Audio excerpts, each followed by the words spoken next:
8월의 세 번째 주일입니다. 오늘도 변함없이 예배의 자리를 지켜주셔서 감사합니다. 하나님의 은혜와 자비와 평강이 우리 성도님들과 함께 하시기를 주님의 이름으로 축복합니다. 아멘. 오늘은 서로에게 이렇게 축복하겠습니다. 깊은 믿음을 가지십시오. 시작. 깊은 믿음을 가지십시오. 예, 아멘입니다. 여러분, 기독교 신앙의 가장 기본이면서도 이 본질이 되는 단어를 들라고 하면 아마도 믿음, 소망, 그리고 사랑, 이 세 단어를 말씀하시는 분들이 많으실 겁니다. 맞습니다. 이 세 단어는 우리의 신앙생활에 정말로 없어서는 안 될 중요한 단어들입니다. 그리스도인 된 우리가 하나님을 기쁘시게 하고 하나님의 뜻을 이루어드리며 아울러 우리 자신의 구원의 길을 가는데 꼭 필요한 것이 바로 이 믿음과 소망과 사랑이기 때문입니다. 그런데 여러분, 이렇게 중요한 이 세 단어는 서로 간에 정말로 밀접하게 연결이 되어 있습니다. 그걸 한번 좀 살펴보겠습니다. 먼저는 믿음과 소망의 관계를 한번 생각해 보죠.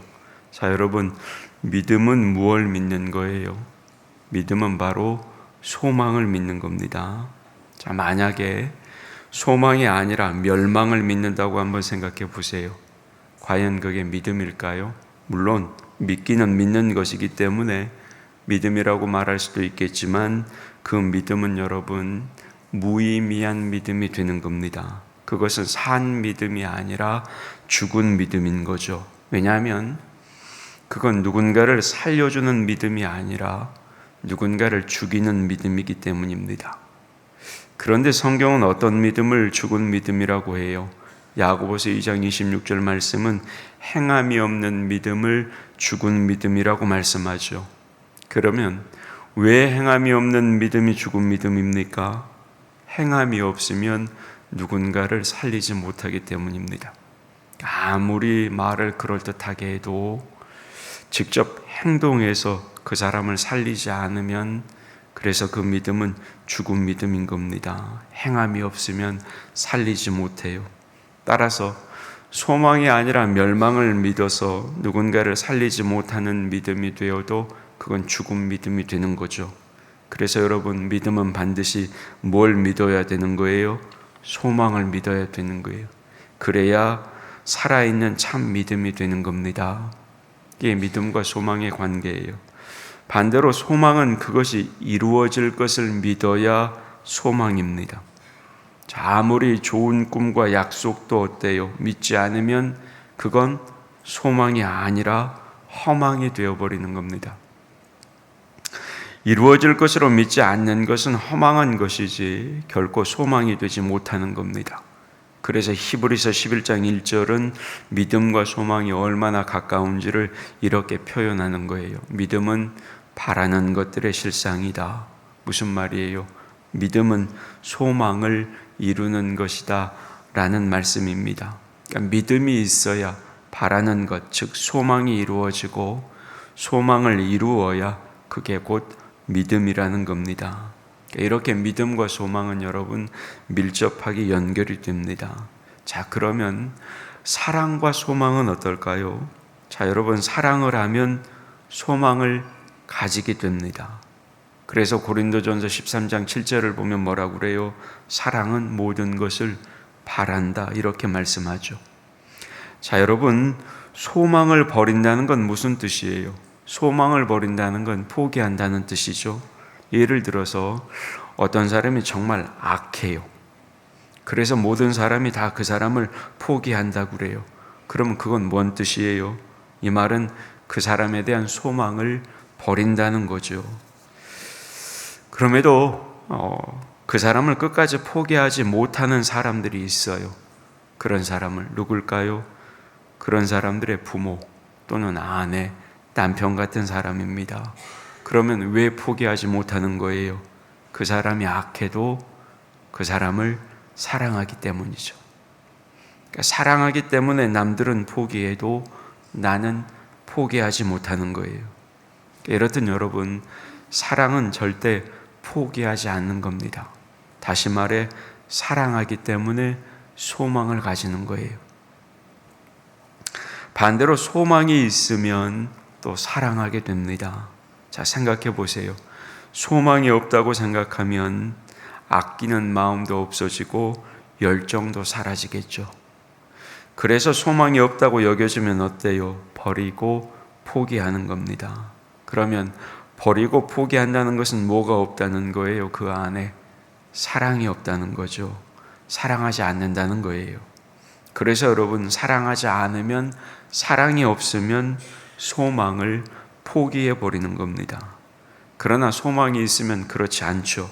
반드시 사랑하게 되는 겁니다.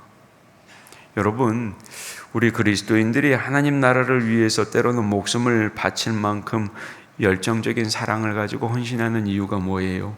다름 아니라 하나님 나라에 들어가 영생을 누리는 소망이 있기 때문에 때로는 그렇게 목숨까지 바쳐가며 헌신하는 겁니다. 그러니까 무슨 말이에요? 이렇듯 소망이 있으면 사랑하게 된다는 거예요. 그러면 여러분, 믿음하고 사랑은 어떨까요? 갈라디아서 5장 6절은 이렇게 가르칩니다. 그리스도 예수 안에서는 할례나 무할례나 효력이 없으되 사랑으로서 역사하는 믿음뿐이니라. 무슨 말이냐? 믿음은 할례 같은 어떤 종교 의식으로 역사하는 것이 아니라 뭘로 역사하는 거라고요? 사랑으로 역사한다는 겁니다. 그러니까 믿음과 사랑 역시 이렇게 가깝게 결합이 되어 있다는 거예요. 그러니까 사실 하나님을 믿는 사람에게 가장 중요한 계명이 뭐예요, 여러분? 사랑이죠. 그래서 하나님을 사랑하고 이웃을 사랑하는 거 아닙니까? 믿음은 있는데 사랑이 없는 사람은 없는 거예요. 그래서 사랑이 없는 믿음은 죽은 믿음이라고 말하는 겁니다. 자, 야고보서는 아까 말씀드렸듯이 행함이 없는 믿음을 죽은 믿음이라고 하죠. 그런데 성경이 말하는 행함의 기준은 율법이고, 성경이 말하는 그 율법의 완성은 뭐예요? 바로 사랑이라서 그렇게 말씀하는 겁니다. 그러니까 사랑이 없으면 행함이 없는 것이고, 행함이 없으면 죽은 믿음이 되는 거죠. 사람이 구원받는 모습을 봐도 여러분, 우리가 쉽게 알 수 있어요. 믿음을 가지고 사랑의 삶을 사는 사람이 어때요? 그 사람이 영생의 소망을 이루는 겁니다. 여러분, 이렇게 믿음, 소망, 사랑은 서로가 매우 밀접하게 결합이 되어 있습니다. 그래서 이 세 가지는 비슷한 모습도 많이 가지고 있어요. 그리고 이 세 가지가 가지는 가장 큰 공통점이 뭐가 있냐면, 이 세 가지 모두가 바로 영원하다는 공통점을 가지고 있습니다. 그래서 고린도전서 13장 13절이 뭐라고 말씀하시는 거예요? 그런즉 믿음, 소망, 사랑, 이 세 가지는 항상 있을 것인데, 믿음, 소망, 사랑이 어떻다고요? 항상 있다고요. 그러니까 이 세 가지는 영원할 것이라는 말씀이에요. 이게 이 세 가지의 가장 큰 공통점입니다. 그리고 이 중에 믿음과 사랑이 가지는 공통점이 한 가지가 더 있습니다. 그게 뭐냐면 열정입니다. 뭐라고요? 열정입니다. 다시 말하면 뜨거움이에요. 그러면 질문할 수 있겠죠. 믿음이 과연 열정적인가?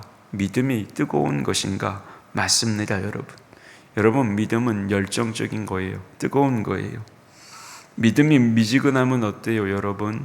믿음이 미지근하면 사람을 구원할 수 있을까요? 없을까요? 구원하지 못하죠.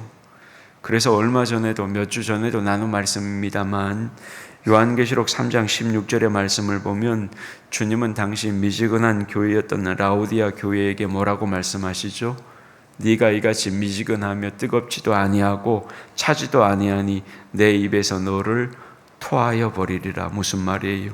미지근한 교회는 구원에서 배제시키겠다, 이 뜻이에요. 따라서 여러분, 믿음은 뜨거운 것이고 열정적인 겁니다. 미지근하게 믿고 미지근하게 순종하고 미지근하게 헌신하는 것은 여러분, 그건 살아있는 믿음이 아니라는 거예요. 믿음은 열정적인 거예요. 뜨거운 것임을 기억하시기를 바랍니다. 그러면 여러분, 사랑은 어때요? 사랑은 뜨거울까요? 사랑이 열정적이냐고요? 맞죠. 사랑이 뜨겁다는 것, 열정적인 거는 말할 필요도 없어요. 사랑에 빠진 연인들 보세요. 여러분 어때요? 뜨겁죠. 열정적이에요. 따라서 사랑도 뜨겁고 열정적인 겁니다. 그래서 여러분, 뜨거워야 사랑이지 미지근한 사랑은 사랑이 아닙니다. 미지근하게 사랑하는 건 그저 좋은 감정일 뿐 그건 사랑하는 게 아니에요. 그래서 여러분, 그래서 주님도 우리에게 하나님을 사랑하라는 계명을 주시면서 뭐라고 말씀하셨어요? 마음을 다하고 목숨을 다하고 힘을 다해 사랑하라. 그래서 이렇게 말씀하신 겁니다. 그리고 여기서 목숨을 다해 사랑하라는 말씀 안에는 무슨 의미가 담겨져 있어요? 온 열정을 다해 뜨겁게 사랑하라는 뜻이 담겨져 있는 겁니다. 그래서 여러분, 사랑은 뜨거운 거예요. 정리하면 여러분, 믿음과 소망, 사랑 중에 이렇게 믿음과 사랑은 뜨겁고 영원하다는 두 가지 중요한 공통점이 있는 겁니다. 믿음과 사랑의 공통점은 뭐예요? 뜨겁고 영원하다는 거예요. 그러면 여러분, 우리는 이제 여기서 참 믿음과 참 사랑을 판단하는 중요한 기준 두 가지를 알 수가 있어요. 그게 뭐예요? 말씀드린 것처럼 그건 뜨겁고 영원해야 한다는 겁니다. 참 믿음과 참 사랑은 뜨겁고 영원해야 한다는 거예요. 변함이 없어야 한다는 거예요. 그런데 어려운 점이 있어요. 그게 뭐냐? 이 두 가지 특징이 한꺼번에 나타나기가 쉽지 않다는 거예요. 무슨 말이냐? 하나가 있으면 하나가 없는 경우가 많다는 거죠. 사랑을 예로 들면 뜨겁게 했던 사랑은 영원하지 영속되는 것이 아니라 빨리 식어버리는 경향이 있습니다. 오히려 미지근한 사랑이 별로 변함없이 오랫동안 유지되는 것 같이 보일 때가 있습니다. 그러나 여러분, 이 두 가지를 면밀하게 따져보면 이 두 가지는 다 진정한 사랑이 아닙니다. 평생 변함은 없지만 미지근한 것이나 아무리 뜨거워도 몇 달 만에 식어버리는 것, 여러분, 이것은 사랑이 아닙니다. 그런데 사람들은 이 중에 한 가지 모습만 있어도 사랑이라고 생각하는 경우가 많습니다. 왜냐? 사람들은 흔히 감정적으로 뜨거우면 사랑이다 이렇게 생각하기 때문이죠. 그러나 여러분, 아무리 뜨거웠어도 얼마 만에 식어버리는 것, 그건 참 사랑이 아닙니다. 그래서 어떤 분은 사랑의 가장 중요한 식음석을 뭐라고 말했냐? 시간이다 이렇게 말하기도 했습니다. 그러니까 무슨 말이에요? 사랑이 진짜인지 아닌지는 시간이 흘러보면 안다는 거예요. 일리 있는 말이죠. 시간이 흘러도 변함이 없어야 그게 진짜 사랑이라는 겁니다. 그리고 이제 이런 사랑의 대표적인 사랑이 뭐냐면 다름 아니라 우리를 사랑하시는 하나님의 사랑입니다. 왜냐하면 우리를 사랑하시는 하나님의 사랑은 시간이 흘러도 그 사랑이 변하지 않기 때문입니다. 그러니까 이런 사랑이 진짜 사랑이라는 거죠. 우리 인간사에서 이런 사랑을 찾는다면 아마 부모님의 사랑에 가장 많이 닮아 있을 겁니다.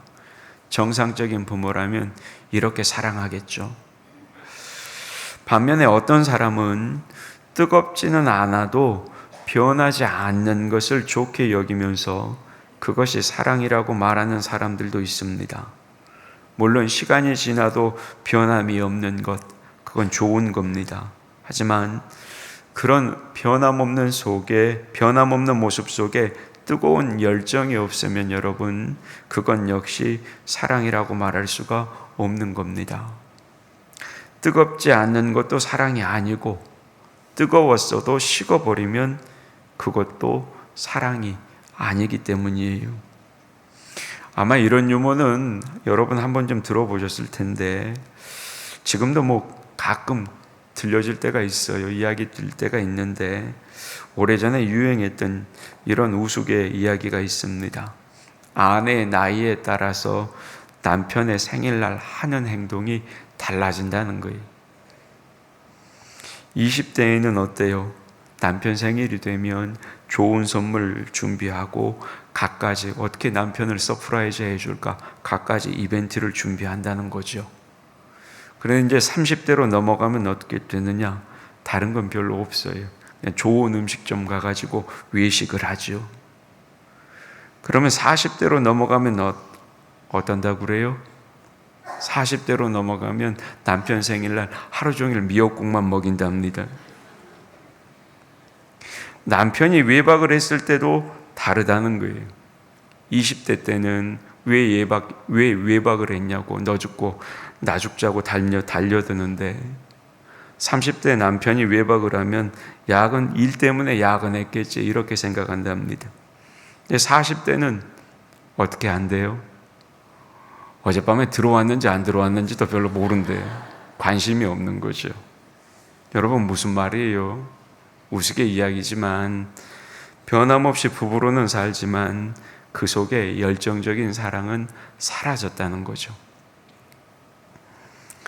여러분, 그런데 이 유머를 만들어낸, 이 이야기를 만들어낸 사람은 아마도 50대 이하라고 생각이 들어요. 왜냐하면 60대, 70대가 되면 달라지는 경향이 있기 때문입니다.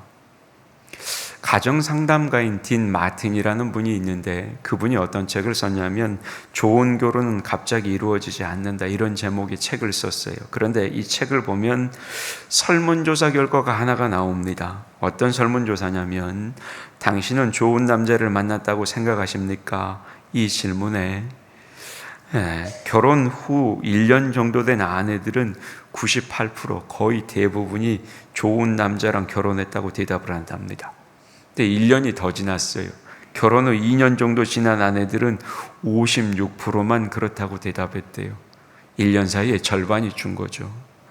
10년쯤 지나고 나면 어떻게 될까요? 6%만 좋은 남자랑 결혼했다고 대답을 했답니다. 그런데 여러분, 반전이 있어요. 결혼한 지 20년이 지난 아내들에게 동일한 질문을 했더니 결혼한 지 20년이 지난 아내들의 대답이 95%가 자기는 좋은 남자랑 결혼했다, 이렇게 대답을 하더라는 겁니다. 이게 무슨 말이에요, 여러분? 서로 이해하고 사랑이 바르게 서기 위해서는 많은 시간이 필요하다는 것, 그걸 보여주는 거죠. 물론 이혼이 흔한 나라에서 이혼하지 않고 20년을 함께 지냈다면 남편에게 좋은 면이 많이 있기도 했을 겁니다만, 그러나 아무래도 서로 이해하고 사랑이 바르게 서려면 많은 시간이 걸린다는 것, 그건 틀림없는 사실이라는 겁니다. 제가 막 결혼을 했을 때 저하고 제 아내가 주변에서 나이가 드셔서 신혼부부 이상으로 따뜻하고 재미있게 사시는 모습을 볼 때마다 뭐라고 그랬냐면, 서로가 우리도 저렇게 나이 들면 저렇게 살자, 그런 말을 많이 했어요. 여러분 아시겠지만 사실 젊었을 때 그 열정이 변함없이 계속된다는 것, 그 참 어려운 일입니다. 그런데 많은 부부가 노년에 접어들면 60대 이후가 되어지기 시작하면 다시 따뜻한 사랑을 하게 된다는 겁니다. 그런데 이제 이때 사랑은 어때요? 청년들처럼 열정적으로 표현하는 그런 사랑은 아니겠죠. 그러나 아마 서로를 위하고 서로를 아끼는 마음만큼은 젊었을 때보다 훨씬 더 더할 겁니다. 성숙한 사랑이라고 말할 수가 있는 거죠. 그런데 여러분, 이것은 하나님을 사랑하는 것도 비슷합니다. 신앙생활을 오래 하신 분들 중에 이렇게 말씀하시는 분들이 꽤나 많이 계시죠. 처음 예수를 믿을 때는 눈물도 많이 흘리고 마음도 뜨거웠는데 지금은 그렇지 않아서 마음이 무겁습니다, 이렇게 말하시는 분들이 종종 꽤나 있으십니다. 아마도 이렇게 말씀하시는 분들의 마음속에는 그럼에도 불구하고 신앙의 열정이 분명히 감춰져 있을 거예요. 그런데 문제는요, 여러분, 뭐냐? 열정이 그 속에 계속 숨어만 있다는 것, 그게 이제 문제죠. 그리고 만약에 그 신앙의 열정이 정말로 식어버리면 그건 훨씬 더 큰 문제라는 겁니다. 여러분, 앞서 말씀드린 부부간의 사랑처럼 하나님에 대한 사랑도 열정적이면서도 변함없는 사랑이어야 하는 겁니다. 왜냐? 말씀드린 것처럼 열정이 없으면 헌신도 없고 말씀에 순종도 없기 때문입니다. 생각해 보세요. 미지근한 사람이 뭘 하겠습니까? 미지근한 사람은 아무것도 못하는 거죠. 그러나 반대로 하나님에 대한 사랑이 뜨거우면, 열정적이면 그 믿음도 뜨거운 믿음, 열정적인 믿음인 겁니다. 하나님에 대한 사랑이 변함이 없으면 또 그 믿음도 어때요? 변함이 없는 겁니다. 자, 여러분, 오늘 우리가 함께 받은 본문의 말씀은 우리가 잘 아는 말씀이에요. 씨 뿌리는 자의 비유, 그 비유를 해설한 부분입니다. 제가 종종 이 말씀을 가지고 여러 가지 주제를 가지고 여러분에게 말씀을 나눈 적이 있어요. 오늘 이 비유의 내용은 잘 아실 거예요. 그래도 말씀드릴게요. 씨를 뿌리는 사람이 씨를 뿌리는데 어떤 씨가 길가에 떨어집니다. 그러다 보니 어때요? 땅에 심겨지기도 전에 새들이 와서 쪼아 먹어버립니다. 또 어떤 씨는 돌밭에 떨어집니다. 그래서 어때요? 금방 싹이 나기는 해요. 그런데 뿌리가 깊이 자라지를 못합니다. 그러다 보니까 해가 뜨자 타서 금방 죽어버립니다. 또 어떤 씨는 가시떨기에 떨어집니다. 싹이 나고 자라기는 해요. 그런데 그 가시떨기에 억눌려 열매를 맺지 못해요.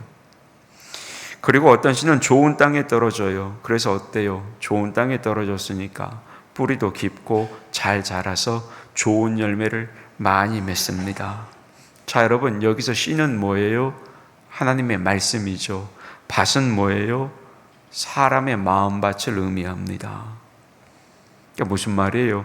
사람들이 하나님의 말씀을 받아도 어떤 사람은 말씀이 마음에 들어가지도 못하고 흘러가 버려서 신앙생활을 하지 못한다는 거예요. 어떤 사람은 하나님의 말씀을 들을 때 그 말씀을 기쁨으로 받아서 신앙생활을 시작합니다. 그런데 믿음이 연약해서 어려움이 닥쳐오면 금방 신앙생활을 포기한다는 거예요. 어떤 사람은 말씀을 받고 신앙생활을 하지만 세상의 염려와 유혹에 빠져 늘 그저 그렇게 시시하게 신앙생활을 한다는 거예요. 어떤 사람은 하나님의 말씀을 기쁘게 받아들이고 그 신앙에, 그 말씀에 순종해서 굳건한 신앙을 지킴으로 말미암아 복 있는 신앙생활을 한다는 겁니다. 자, 그러면 여러분, 제가 질문 하나 드릴게요. 만약에 열정적으로 신앙생활은 시작을 했는데 그렇게 열정적인 신앙생활을 금세 포기해버리는 성도가 있다면 여러분, 그 사람은 이 중에서 어떤 밭과 비슷할까요? 무슨 밭일까요?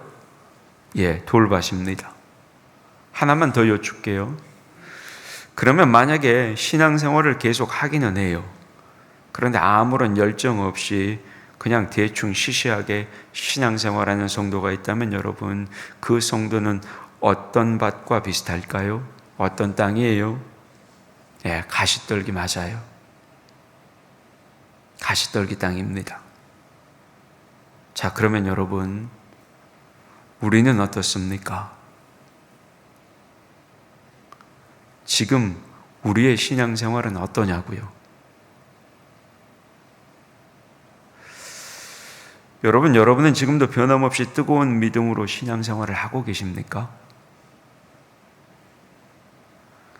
혹여 우리의 믿음이 예전보다 뜨겁지도 않고 우리의 신앙생활이 예전보다 열정적이지 못하다면 여러분, 어쩌면 우리의 마음밭이 지금 돌밭인지도 모릅니다.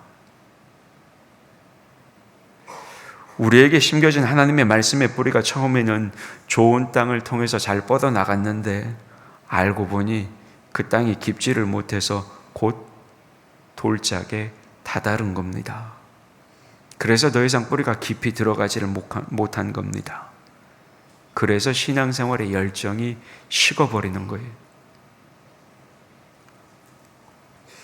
그러면 여러분, 이런 분들의 신앙이 어떤 모습으로 나타날까요? 어떤 분은 아예 신앙을 포기해요. 신앙을 버려요. 반면에 여러분, 이런 신앙임에도 불구하고 신앙은 계속 붙들고 교회에 다니는 분들도 계십니다. 그러니까 떠나지 않으니까 천만다행이죠. 그러나 여러분, 여기에 문제가 있습니다.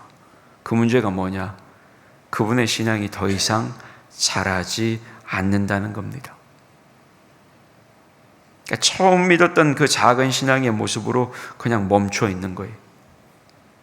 그러니까 어떻게 되겠어요? 그분의 삶도 별로 성도다워지지를 못하는 겁니다. 그런데 그러면서 뭐만 늘어나는 거예요? 교회 다닌 횟수만 늘어나는 거예요.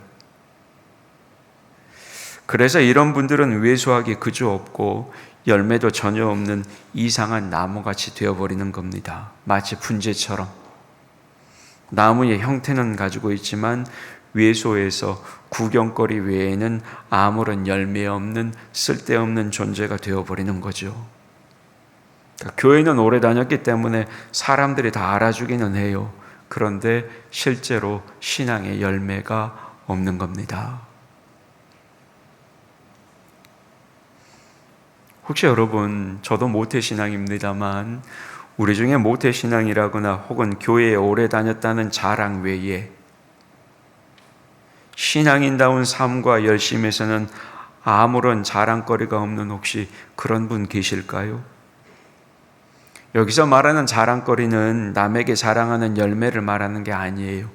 자기 자신이 감사하며 기뻐하는 그런 열매를 말하는 겁니다. 혹시 그런 자랑거리가 없는 성도가 계시냐고요? 뿐만 아닙니다.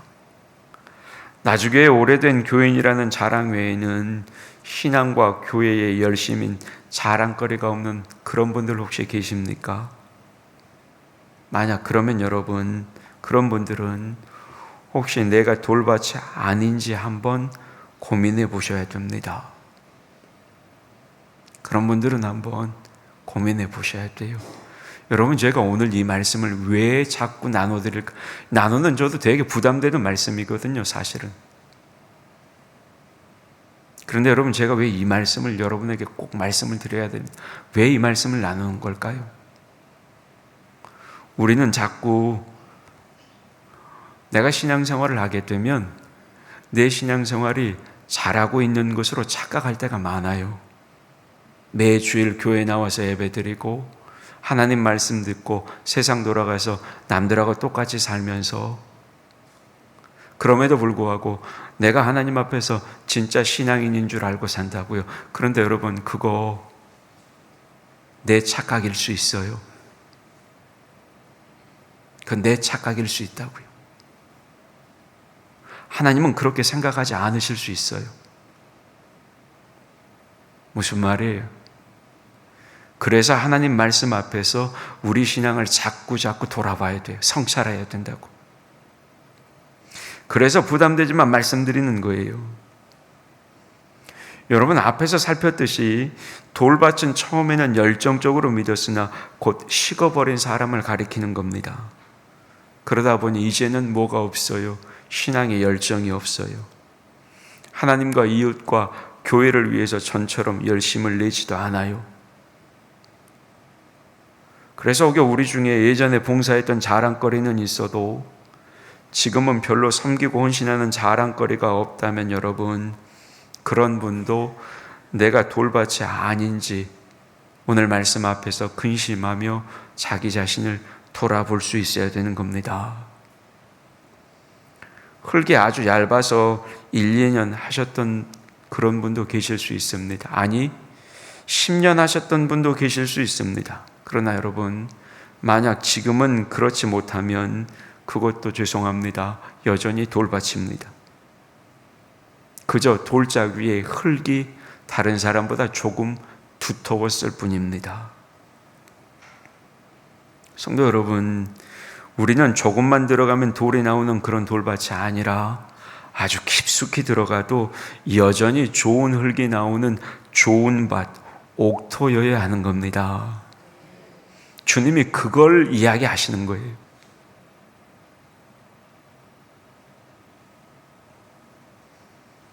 그러면 여러분, 만약 그런 돌밭이 있다 그러면 돌밭 어떻게 해야 될까요? 당연히 돌 파내야 되죠. 여러분 밭에다 뭐 심기 좋아하시잖아요. 저도 덕분에 잘 얻어먹어요. 호박도 따다 주시고 가지도 따다 주시고, 제가 고추 좋아한다니까 고추는 여름 내내 안 멈추고 들어와요. 그러니까 맨날 고추에다 물 말아 된장에 밥 먹어요. 좋아하니까. 그런데 여러분, 그 농사 질 때 땅을 파보니 돌이 나온단 말이에요. 그 돌을 어떻게 해야 돼요? 파내야죠. 또는 그 돌을 부셔서 가루로 만들어야 돼요. 흙으로 만들어야죠. 그런데 여러분, 도대체 무엇이 나에게 돌장 노릇을 하는 걸까요? 내 마음에 무엇이 내 신앙이 더 잘하는 것을 막고 있냐고요? 무엇이 신앙생활하면서 신앙의 내 열정을 식게 만들고 무엇이 하나님을 향한 내 헌신을 막고 있냐고요? 질문해 보세요. 자, 여러분, 돌처럼 굳은 마음이 뭐예요? 돌처럼 굳은 마음은 오늘 본문이 말하는 것은 뭐냐? 하나님의 말씀을 받아들이지 않는 거예요. 그 마음이죠. 왜 말씀을 받아들이지 않는 걸까요? 그 말씀보다 내 생각이 옳다고 생각하기 때문이에요. 잘못된 자기의 생각을 고집스럽게 가지고 있는 것, 여러분, 그게 돌밭입니다. 혹은 말씀을 받아들이면서도 그 말씀을 따르기가 귀찮고 괴로워서 그 말씀을 따르지 않는 경우도 있습니다. 요건 돌밭이기보다는 가시떨기 땅이겠죠. 그런데 여러분, 이런 신앙생활은 아무 열매가 없는 죽은 신앙생활입니다. 여러분, 혹시 강단에서 선포되는 하나님의 말씀을 들으시면서 그 말씀에 여러분의 가슴을 치신 적이 있으세요? 혹시 오랜 시간 들어왔던 하나님의 말씀인데 새롭게 들리는 그런 하나님의 말씀이 있으십니까? 하나님의 말씀을 들으면서 그 말씀이 옳은 말씀인 줄은 알겠는데 내 결단이 부족해서 여전히 내려놓지 못한 채 갈등하고 있는 그런 하나님의 말씀은 여러분에게 안 계십니까? 그런데 여러분, 혹여 그런 말씀이 있다면 그것이야말로 여러분, 하나님께서 여러분을 사랑하셔서 여러분에게 주시는 하나님의 음성이에요. 따라서 그런 말씀이 있으면 그 말씀을 나에게 주시는 하나님의 음성으로 듣고 그 말씀에 반드시 순종해야 하는 겁니다.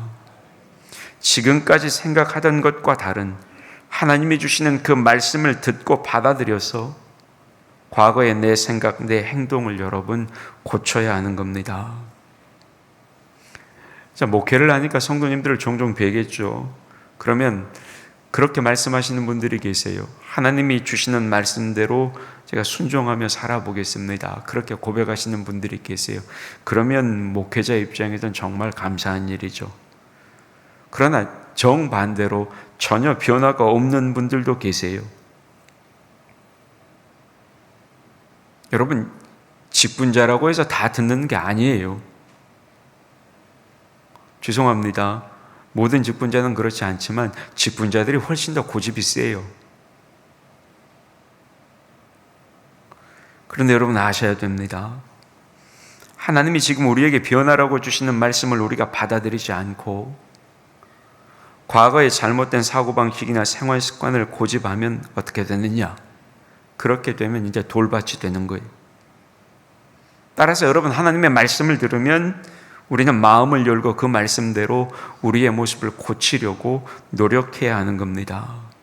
그리고 그게 뭐냐? 그게 바로 저와 여러분을 주님의 교회에 보내신 하나님의 목적이에요. 자기 성찰하지 않고 하나님의 말씀 앞에서 변하지 않고 자기의 착각을 옳은 것인 양 생각하며 살아가는 것, 여러분, 그건 하나님이 우리를 하나님의 자녀로 부르신 목적이 아니에요. 자꾸 변해라고, 하나님이 생각하시는 좋은 방향으로 자꾸 우리의 신앙과 삶이 변해라고. 변하는 것, 그게 여러분 하나님이 우리를 매 주일마다 교회에 보내시는 하나님의 목적이라고요. 그런데 여러분 어때요? 우리의 굳은 마음이 우리의 생각대로 내 의지대로 잘 깨지던가요? 안 깨지죠, 사실은. 그런 점에서 여러분 우리는 우리 스스로 못 깨뜨려요. 이런 깨뜨리기 어려운 우리의 굳은 마음을 깨뜨리는 것이 뭐가 있냐면 오직 하나님의 말씀과 그 말씀을 통해 역사하시는 성령의 은혜뿐이에요. 내 스스로 못 깨뜨려요. 여러분 생각해보죠. 내 스스로 깨뜨려서 변화됐다면 여기가 다 천국이겠죠. 그리스도인들이 사는 곳이 다 천국이겠죠. 그렇지 않잖아요.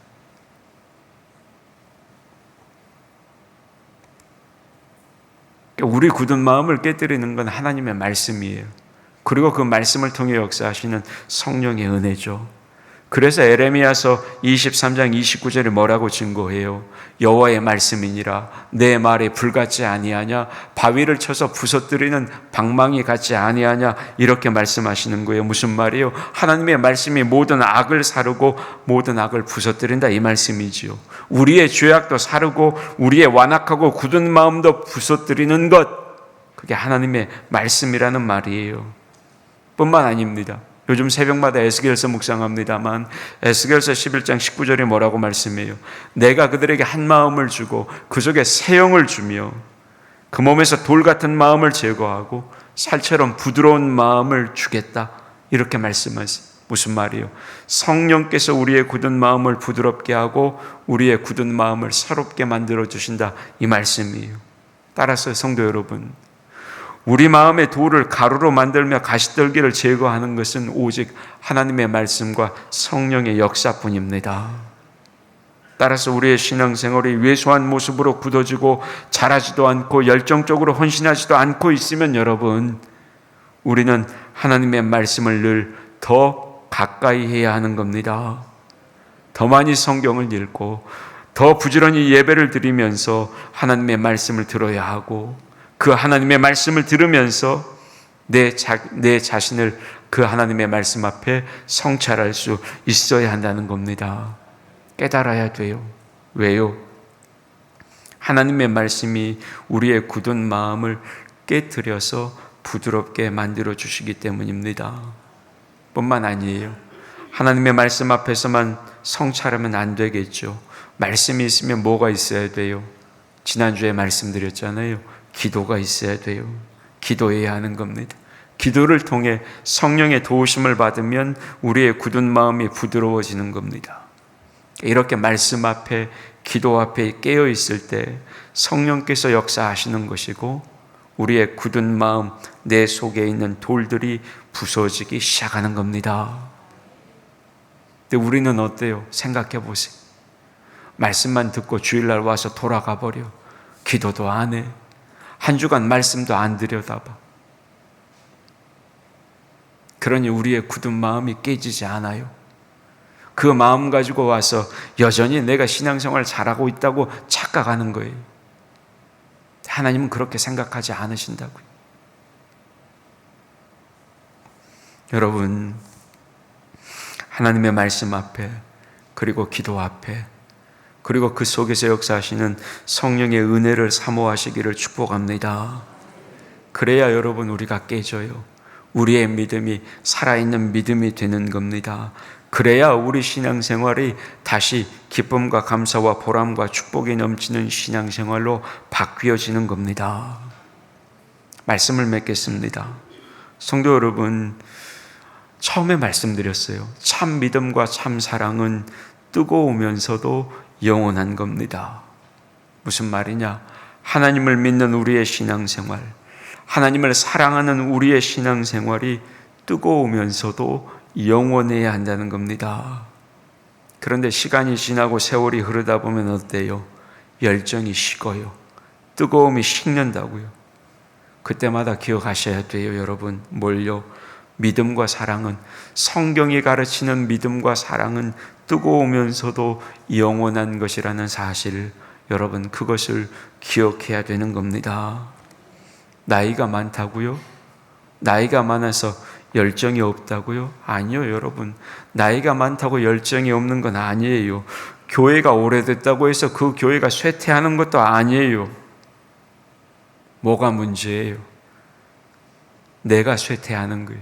내 열정이 식은 거예요. 내 마음이 돌이 되어버린 거예요.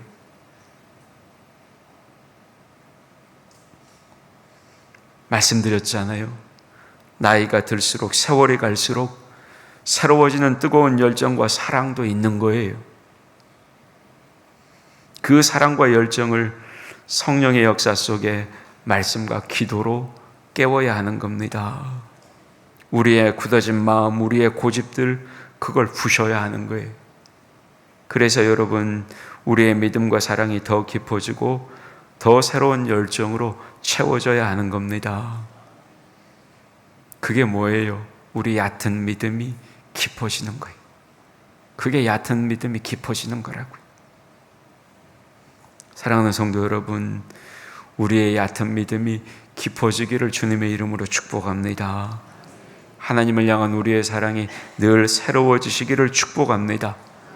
그래서 주님이 원하시는 신앙의 열매가 풍성하게 우리 나주교회 성도님들의 삶과 신앙 속에 맺혀지기를 주님의 이름으로 축원합니다. 아멘. 하나님, 지금 내 신앙은 어떻습니까? 뜨겁습니까? 변함없습니까? 혹여 마음속 귓가에 울리는 하나님의 말씀에도 불구하고 여전히 제자리인 내 신앙과 믿음은 아닙니까?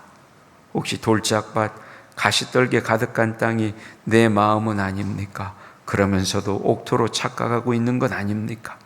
하나님, 연약한 우리를 도우셔서 성령의 역사하심 속에 우리에게 주시는 하나님의 말씀과 기도를 통해 다시 한번 우리의 마음 깊이 내재된 신앙의 열정들이 깨어나게 하여 주시옵소서. 그리하여 우리의 신앙이 늘 깨어있게 하시고 변함없게 하셔서 언제나 좋은 열매를 맺는 옥토 신앙이니 여기 있는 우리 나주교회 성도들이 되게 하여 주시옵소서. 말씀 주심에 감사하고 우리 믿음의 근원이신 예수님의 이름으로 기도하옵나이다. 아멘.